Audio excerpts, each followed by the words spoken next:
নমস্কার, good morning. তোমরা দেখছো তোমাদের প্রিয় channel exam guide by Nitu. বন্ধুরা, এসএসসি এমটিএস জিকে ক্লাসে তোমাদেরকে জানাই স্বাগত। তোমরা যারা এবছর এসএসসি এমটিএস পরীক্ষা দেবে, তোমাদের জন্যই আমি নিয়ে এসেছি 2024 সালে এসএসসি এমটিএস পরীক্ষায় এসে যাওয়া সাধারণ জ্ঞানের প্রশ্ন নিয়ে এই বিশেষ ক্লাস। আজকে আমি করাচ্ছি 7 নম্বর ক্লাস, যেটি 7ই অক্টোবর 2024 সালে দ্বিতীয় শিফটে পরীক্ষা এসেছিল। তো বন্ধুরা, তোমরা যারা এখনও পর্যন্ত চ্যানেলটি সাবস্ক্রাইব করোনি, তো অবশ্যই চ্যানেলটি সাবস্ক্রাইব করে নেবে। ভিডিও ভালো লাগলে লাইক করবে, বন্ধুদের সঙ্গে শেয়ার করবে। তো চলো শুরু করছি আজকের প্রশ্নপত্রগুলো। প্রথম প্রশ্ন দেখো কি বলেছে, কোনটি লেগুন বা উপহ্রদের উদাহরণ নয়? ঠিক আছে, তো দেখো, চিল্কা, পুলিকট এবং কোলেরু হ্রদ এগুলো কিন্তু সব উপহ্রদের উদাহরণ। আর যেটা উপহ্রদের উদাহরণ নয় সেটি হচ্ছে নৈনিতাল। ঠিক আছে, তো সঠিক উত্তর হবে নৈনিতাল। পরবর্তী প্রশ্ন, নাগাল্যান্ডের সেক্রেনি উৎসব প্রতি বছর ড্যাশ মাসে পালিত হয়? এটি মিনি হর্নবিল উপজাতি উৎসবের একটি অংশ। এটি শুদ্ধিকরণ, ভোজন এবং গানের উদযাপন। তো নাগাল্যান্ডের একটি উৎসব যার নাম সেক্রেনি, যাকে মিনি হর্নবিল উৎসবও বলা হয়, এটি কোন মাসে পালিত হয়? তো এটি প্রতি বছর ফেব্রুয়ারিতে পালন করা হয়ে থাকে। চলো নেক্সট। স্বামী দয়ানন্দ সরস্বতী 1875 সালে নিচের কোন সামাজিক সংগঠনটি প্রতিষ্ঠা করেছিলেন? তো তিনি আর্য সমাজ প্রতিষ্ঠা করেন। এই আর্য সমাজ মহারাষ্ট্রে প্রতিষ্ঠা করেছিলেন। ঠিক আছে, আর সত্যার্থ প্রকাশ স্বামী দয়ানন্দ সরস্বতীর লেখা বই। দয়ানন্দ সরস্বতীর আসল নাম ছিল মূলাশঙ্কর তিওয়ারি। এটা কিন্তু খুব গুরুত্বপূর্ণ। ঠিক আছে, প্রায় পরীক্ষা আসে যে দয়ানন্দ সরস্বতীর আসল নাম কি। চলো নেক্সট। পরবর্তী প্রশ্ন, পুরুষোত্তম দাধিস একজন প্রখ্যাত কত্থক নৃত্যশিল্পী, যিনি 2020 সালে পদ্মশ্রী পুরস্কারে সম্মানিত হয়েছিলেন। তিনি কোন রাজ্যের সাথে যুক্ত? তো পুরুষোত্তম দাধিস তিনি মধ্যপ্রদেশের বাসিন্দা। ঠিক আছে, তো অনেকে ভাবতে পারে কত্থক তো উত্তরপ্রদেশে, তো উত্তরপ্রদেশে অনেকে করে দেবে, ঠিক আছে, কিন্তু না, পুরুষোত্তম দাধিস তিনি কিন্তু মধ্যপ্রদেশের বাসিন্দা। ভারতে পদ্মশ্রী পুরস্কার প্রথম দেওয়া শুরু হয়েছিল 1954 সাল থেকে। এটি ভারতের চতুর্থ বেসামরিক পুরস্কার। ভারতের সর্বোচ্চ বেসামরিক পুরস্কার হচ্ছে ভারতরত্ন। ঠিক আছে, ভারতের সর্বোচ্চ বেসামরিক পুরস্কার হচ্ছে ভারতরত্ন। 2023 সালের 5টি মহিলা আইপিএল দলের নিলাম থেকে বিসিসিআই কত কোটি টাকা আয় করেছে? তো বিসিসিআই 4,669.99 কোটি লাভ করেছিল। ঠিক আছে, 4,669.99 কোটি টাকা আয় করেছিল এই 2023 সালে মহিলা আইপিএল দলের নিলাম করে। মহিলা প্রিমিয়ার লিগ, যেটা 2023 সাল থেকে কিন্তু শুরু হয়েছিল, এটি মূলত 5টি দলের মধ্যে খেলা হয়। এই 5টি দল হচ্ছে Mumbai Indians, Delhi Capitals, Gujarat giants, royal Challenger Bangalore এবং ইউপি ওয়ারিয়ার্স। এদের মধ্যে সবথেকে সফলতম দল মুম্বাই ইন্ডিয়ান্স, তারা দুবার চ্যাম্পিয়ন হয়েছে, 2023 এবং 2025 সালে। আর রয়্যাল চ্যালেঞ্জার ব্যাঙ্গালোর তারা 2024 সালে চ্যাম্পিয়ন হয়েছে। পরবর্তী প্রশ্ন, ফেব্রুয়ারি 2025 অনুযায়ী ইয়ান থুনগো প্যাটেন নিম্নলিখিত কোন রাজ্যের উপমুখ্যমন্ত্রী? তো ইয়ান থুনগো প্যাটেন তিনি কিন্তু বর্তমানে নাগাল্যান্ডের উপমুখ্যমন্ত্রী রয়েছেন। নাগাল্যান্ডের দুজন উপমুখ্যমন্ত্রী, তো অপরজন হচ্ছে টি.আর. জেলিং। ঠিক আছে, টি.আর. জেলিং হচ্ছেন নাগাল্যান্ডের অপর উপমুখ্যমন্ত্রী, আর নেফিউ রিও রিং হলেন নাগাল্যান্ডের বর্তমান মুখ্যমন্ত্রী। খেলাধুলার প্রেক্ষাপটে WFI এর সম্পূর্ণ রূপ কী? তো খেলাধুলার প্রেক্ষাপটে WFI এর সম্পূর্ণ নাম wrestling federation of India. Wrestling federation of India. দেখো, এটি 27শে জানুয়ারি 1967 সালে প্রতিষ্ঠিত হয়। এর সদর দপ্তর নতুন দিল্লি, আর এর বর্তমান সভাপতি সঞ্জয় সিং। পরবর্তী প্রশ্ন দেখো কি বলেছে, নিচটি খনিজের অভাবজনিত রোগ। খনিজের অভাবে কোন রোগটি হয়? দেখো, ম্যারাসমাস এটি প্রোটিনের অভাবে, স্কারবি ভিটামিন সি এর অভাবে, রিকেট ভিটামিন ডি এর অভাবে হয়, আর যেটি খনিজের অভাবে হয় সেটা হচ্ছে গয়টার, এটা আয়োডিনের অভাবে হয়। ঠিক আছে, তো খনিজের অভাবে যে রোগটি হয় সেটা হচ্ছে গয়টার, এটা কিসের অভাবে হয়? আয়োডিন। ঠিক আছে, আয়োডিন।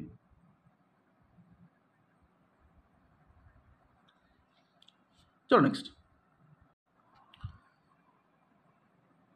নিম্নলিখিত বিকল্পগুলোর মধ্যে কোনটিতে সমস্ত ভেক্টর পরিমাণ রয়েছে?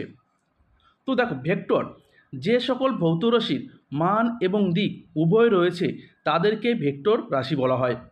তো এদের মধ্যে দেখো, বল, বেগ, স্থানচ্যুতি এবং ত্বরণ, এদের প্রত্যেকেরই কিন্তু মান এবং দিক উভয় রয়েছে, তাই এরা কিন্তু ভেক্টর রাশি। দেখো পরবর্তী প্রশ্ন, ভারতীয় সংবিধানে অনুচ্ছেদ ড্যাশ অনুসারে রাজ্যের অধীনে যে কোনো অফিসে চাকরি বা নিয়োগ সংক্রান্ত বিষয়ে সমস্ত নাগরিকদের জন্য সুযোগের সমতা থাকবে। তো সমতার অধিকার এটা কোন অনুচ্ছেদে বলা রয়েছে? তো এটা বলা রয়েছে অনুচ্ছেদ 16-তে। ঠিক আছে, তো ভারতীয় সংবিধানে অনুচ্ছেদ 16-তে রাজ্যের অধীনে যে কোনো অফিসে চাকরি বা নিয়োগ সংক্রান্ত বিষয়ে সমস্ত নাগরিকদের জন্য সুযোগের সমতা থাকার কথা কিন্তু বলা রয়েছে। পরবর্তী প্রশ্ন, সায়না নেওয়ালের আত্মজীবনী নাম কি? সায়না নেওয়াল যিনি ব্যাডমিন্টন খেলোয়াড়, তার আত্মজীবনীমূলক বইটির নাম হচ্ছে playing to win my life on end of court. ঠিক আছে, তো playing to win my life on end of court. Sayna Nehwal যিনি 2009 সালে অর্জুন পুরস্কার, 2010 সালে পদ্মশ্রী পুরস্কার, মেজর ধ্যানচাঁদ খেলরত্ন পুরস্কার পেয়েছেন 2009-10 মরশুমে, পদ্মভূষণ পেয়েছেন 2016 সালে, আর 2012 লন্ডন অলিম্পিকে ব্রোঞ্জ পদক জিতেছিলেন। পরবর্তী প্রশ্ন দেখো কি বলেছে, ঘটনাটি অশোকের প্রশাসনিক নীতিতে গভীর পরিবর্তন এনেছিল? তো সঠিক উত্তর হবে কলিঙ্গ যুদ্ধ। খ্রিস্টপূর্ব 261-তে, ঠিক আছে, এই কলিঙ্গ যুদ্ধ হয়েছিল। খ্রিস্টপূর্ব 261 খ্রিস্টপূর্বাব্দে এই কলিঙ্গ যুদ্ধ হয়েছিল, আর এই কলিঙ্গ যুদ্ধর ফলেই অশোকের প্রশাসনিক নীতিতে গভীর পরিবর্তন এনেছিলেন।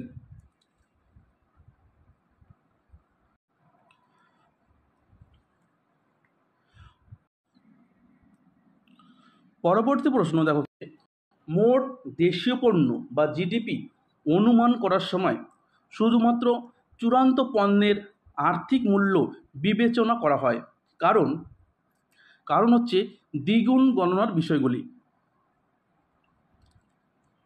দেখো, মোট জিডিপি বা জাতীয় আয়ের মতো হিসাব করার সময় পণ্য ও পরিষেবার একই মূল্য একাধিকবার অন্তর্ভুক্ত করা হয়।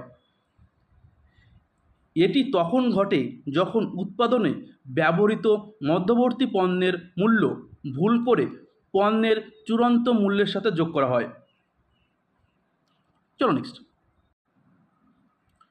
ভারতীয় সংবিধানে আধা যুক্তরাষ্ট্রীয় সরকার পদ্ধতিটি কোন দেশের সংবিধান থেকে নেওয়া হয়েছে? তো আধা যুক্তরাষ্ট্রীয় সরকার এটি কানাডার সংবিধান থেকে নেওয়া হয়েছে। তো সঠিক উত্তর হবে কানাডা, অপশন সি হবে সঠিক উত্তর।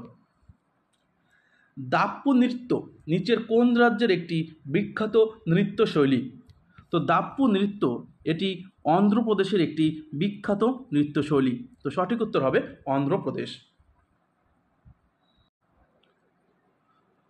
ভারতে কাটা পোড়া কৃষির সাথে বেশ কয়েকটি নাম জড়িত।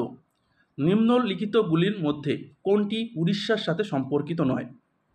তো দেখো, ব্রিঙ্গা, পামাদাবি এবং কোমান এই কৃষিগুলো উড়িষ্যা রাজ্যের সাথে সম্পর্কিত। আর যেটি নয় সেটা হচ্ছে রোকা। রোকা কিন্তু উড়িষ্যা রাজ্যের সাথে সম্পর্কিত নয়। পরবর্তী প্রশ্ন, নিম্নলিখিত কোন আইনের অধীনে ওয়ারেন হেস্টিং বাংলার গভর্নর জেনারেল হিসেবে নিযুক্ত ছিলেন? তো রেগুলেটিং আইন 1773। 1773-এর রেগুলেটিং আইনের অনুসারে ওয়ারেন হেস্টিং বাংলার প্রথম গভর্নর জেনারেল নিযুক্ত হন। পরবর্তী প্রশ্ন, ড্যাশ বংশের দ্বিতীয় নরসিংহ বর্মন এর রাজত্বকালে মহাবলীপুরমের মন্দিরটি নির্মিত হয়েছিল? তো এটা হচ্ছে পল্লব বংশের। তো পল্লব বংশের দ্বিতীয় নরসিংহ বর্মন এর রাজত্বকালে মহাবলীপুরমের মন্দিরটি নির্মিত হয়েছিল। পল্লবদের রাজধানী ছিল কাঞ্চিপুরম।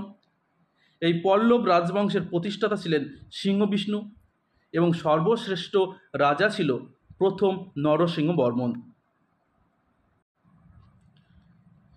মৃগী একটি ব্যাধি যা মানবদের নিচের কোন অংশকে প্রভাবিত করে? তো মৃগী ব্যাধিটি মানবদের মস্তিষ্ককে প্রভাবিত করে। তো সঠিক উত্তর হবে মস্তিষ্ক। প্রধানমন্ত্রী স্বনিধি প্রকল্পের অধীনে যোগ্য শহুরে রাস্তার বিক্রেতারা ড্যাশ বছরের মেয়াদে 10,000 টাকা পর্যন্ত কার্যকারী মূলধন ঋণ পেতে পারেন? তো এটি 1 বছরের মেয়াদের জন্য। ঠিক আছে। তো কোভিডের সময় যে সমস্ত শহরে যে সমস্ত রাস্তার বিক্রেতারা ক্ষতিগ্রস্ত হয়েছিল, তারা প্রধানমন্ত্রী স্বনিধি প্রকল্পের অধীনে 1 বছরের মেয়াদে 10,000 টাকা পর্যন্ত মূলধনী ঋণ পেতে পারবেন। আর এই প্রকল্পটি চালু হয়েছিল 24শে মার্চ 2020 সাল থেকে। পরবর্তী প্রশ্ন দেখো কি বলেছে, সাওস ওয়ান ঘরানা নিম্নলিখিত ব্যক্তিদের মধ্যে কার দ্বারা প্রতিষ্ঠিত হয়েছিল? তো সাওস ওয়ান ঘরানা ওস্তাদ ইনায়েত হোসেন খান দ্বারা প্রতিষ্ঠিত হয়েছিল। তো সঠিক উত্তর হবে ওস্তাদ ইনায়েত হোসেন খান। মাইকা বা অভ্র কোন ধরনের খনিজ? তো মাইকা বা অভ্র এটি কিন্তু অধাতু। তো সঠিক উত্তর হবে অধাতু।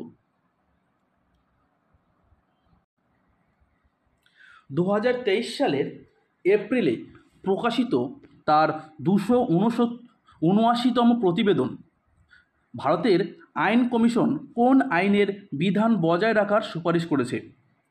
তো এটি হচ্ছে রাষ্ট্রদ্রোহ আইন। ঠিক আছে। 2023 সালে ভারতের আইন কমিশনের 279তম প্রতিবেদনে এই রাষ্ট্রদ্রোহ আইন বজায় রাখার সুপারিশ করেছে। জাতীয় গ্রামীণ কর্মসংস্থান গ্যারান্টি আইন নিম্নলিখিত কোন বছরে পাশ হয়েছিল? তো সঠিক উত্তর হবে 2005 সালে। তো জাতীয় গ্রামীণ কর্মসংস্থান গ্যারান্টি আইন এটি 2005 সালে পাশ হয়েছিল। মনরেগা এর লক্ষ্য প্রতিটি গ্রামীণ পরিবারকে প্রতি বছর 100 দিনের নিশ্চিত কর্মসংস্থান প্রদান করা। মনরেগা এর সম্পূর্ণ নাম Mahatma Gandhi national rural employment guarantee act. এটা কিন্তু পরীক্ষা আসে, ঠিক আছে? এর সম্পূর্ণ নামটা কিন্তু রেলের পরীক্ষায় আসে বা এসএসসিতে তো চলে এসছে অলরেডি, ঠিক আছে? তো চলো নেক্সট প্রশ্ন। গঙ্গাইকোন্ড চোলপুরমের স্থাপত্যের বিস্ময় মন্দিরগুলো নিম্নলিখিত কোন রাজা দ্বারা নির্মিত হয়েছিল? তো এটি রাজা রাজেন্দ্র দ্বারা কিন্তু নির্মিত হয়েছিল। গঙ্গাইকোন্ড চোলপুরমের স্থাপত্যের বিস্ময় মন্দিরগুলি রাজা রাজেন্দ্র দ্বারা নির্মিত হয়েছিল।